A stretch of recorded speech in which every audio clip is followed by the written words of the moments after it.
دیکھیے بات یہ ہے کہ ہوتا ہی یہ ہے کیونکہ پہلے ایک لسٹ بنتی ہے، پھر اس کے بعد شارٹ لسٹ ہوتی ہیں، چیزیں ریزرویشنز ہوتی ہیں، اچھی بات ہے،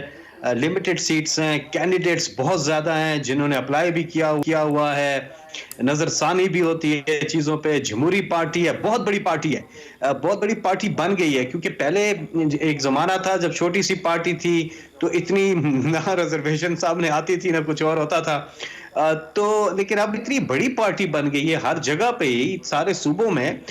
کہ ظاہر ہے کوئی کینڈیڈیٹ کسی کو پسند ہے، کوئی کینڈیڈیٹ کسی کو پسند ہے، لیکن اچھی بات یہ ہے یہ تو آپ نے جاری کر دیے ریزرویشنز تھے کو۔ نا، عبد القادر صاحب کو تو ٹکٹ جاری ہو چکا تھا پرائم منسٹر صاحب کی طرف سے، اور سیف اللہ ابڑو صاحب کو بھی ٹکٹ جاری ہو چکا ہے، انہوں نے اپنے نامینیشن پیپر جمع کروا دیے ہیں، فیصل واڈا صاحب نے بھی اپنے نامینیشن پیپر جمع کروا دیے، یہ تو فائنل ہو گیا نا سر؟ کافی لوگوں نے نامینیشن پیپرز جمع کرائے اور آپ بالکل ٹھیک کہہ رہے ہیں کہ جاری ہو گئے۔ اب دیکھیے نا، الیکشن کمیشن بھی جو ڈیٹس دیتا ہے اس میں نامینیشن پیپرز جمع کرانے کی ڈیٹ ہوتی ہے، پھر ٹکٹ دینے کی تاریخ ہوتی ہے، اسکروٹنی ہوتی ہے، اس کے بعد وڈرا کرنے کی ڈیٹ ہوتی ہے، تو یہ پورا سکیجول ہے جس کے ارد گرد تمام پولیٹیکل پارٹیز اور آپ کے باقی مہمان بھی سمجھتے ہیں، ان کی پارٹیز کے اندر بھی ڈیبیٹس ہوتی ہیں، بعض اوقات فیصلے ہوتے ہیں، پھر نظر ثانی کی جاتی ہے، لیکن اچھی بات تو اس پورے میں یہ ہے کہ جو ورکر ہے وہ آواز بھی اٹھا رہا ہے اور اس کی آواز سنی بھی جا رہی ہے۔ میرا خیال ہے اس میں کچھ چیزیں زبردست طریقے سے ہوئی ہیں اور میں سمجھتا ہوں کہ یہی ایک جمہوری کلچر ہے، یہ نہیں ہے کہ بس آپ نے دے دیا ٹکٹ تو بس اب دے دیا، اور کسی کے ریزرویشنز بھی ہیں، ٹھیک ہو، یہ عام یہ بات ہے۔ اچھی بات ہے، جی ہاں، میں اپریشیٹ کرتا ہوں اس چیز کو، لیکن یہ فرمائیے کہ سر یہ دونوں امیر آدمی، مثلا یہ ایک عبد القادر صاحب تھے جن کے بارے میں پارٹی کے لوگوں کو پتہ ہی نہیں تھا، اور ان کی واحد کوالیفیکیشن جو ہے وہ یہ ہے کہ وہ کنسٹرکشن کے بزنس میں ہیں، امیر ہیں بے تحاشا، پارٹی کے اندر سے وہ ابھی تازہ پارٹی میں جوائن ہوا ہے، ساتھ ہی ان کو ٹکٹ مل گیا۔ اب سیف اللہ ابڑو صاحب جو ہیں ان کے بارے میں بھی یہ ہے کہ انتہائی امیر آدمی ہے، یہ ان کا بھی کنسٹرکشن کا کاروبار ہے، یہ گورنمنٹ بنی تو اس کے بعد پارٹی کے اندر شامل ہوئے، تو یہ جو امیر لوگ ہوتے ہیں صرف ان کے لیے ٹکٹ کیوں؟ جو صاحب دیکھیے، یہ جو ٹیکنوکریٹ کی سیٹ ہے اس میں ٹیکنیکل ایکسپرٹیز دیکھی جاتی ہیں، اور اس میں ایک میکنزم ہے الیکشن رولز کے اندر یا جو بھی کینڈیڈیٹ ہے اس کی ایلیجیبلٹی کے اندر، تو ٹیکنوکریٹ کی سیٹ اب دیکھیں چترالی ہماری ایک کینڈیڈیٹ وہاں سے فلک ناز چترال سے، وہ ایک غریب گھرانے کی خاتون ہے، ایک متوسط فیملی سے تعلق رکھتی ہیں، ورکر ہے۔ اسی طرح میں آپ کے سامنے ہوں، میں 3 سال ہو گئے ہیں سینٹ میں، تو میں بھی ایک مڈل کلاس فیملی سے تعلق رکھتا ہوں، اور باقی بھی جنرل سیٹس پہ ہمارے عمومی انہی عام لوگوں کو موقع ملتا ہے، اور اسی لیے ہم اوپن بیلٹنگ پہ بھی جانا چاہ رہے ہیں کہ یہ پیسے کی چکر ہی ختم ہو۔ لیکن جہاں تک ٹیکنوکریٹ سیٹ کا بات ہے، میں ڈیفینڈ نہیں کر رہا، میں پہلے بتا دوں میں ڈیفینڈ نہیں کر رہا اس چیز کو، لیکن بس ٹیکنوکریٹ دیکھیں سیٹ پہ سیف اللہ ابڑو صاحب ٹکٹ جو دیا ہے گیا سر، ہے، یہ اور ان جو کی کیا ٹیکنیکل ایکسپرٹیز ہے؟ ویسے انہوں نے کوئی بہت بڑا برج بنا لیا ہے، کوئی بڑا ڈیم بنا دیا ہے، انہوں نے مریخ کے اوپر کوئی انہوں نے نہیں، جو میزائل باقی لانچ جو کر دی ہے، کوئی سینٹ مثلا میں ٹیکنیکل ان ٹیکنوکریٹ کی کی سیٹ ایسی پہ، کیا کیپیسٹی ہے ان کے جی جی، اندر؟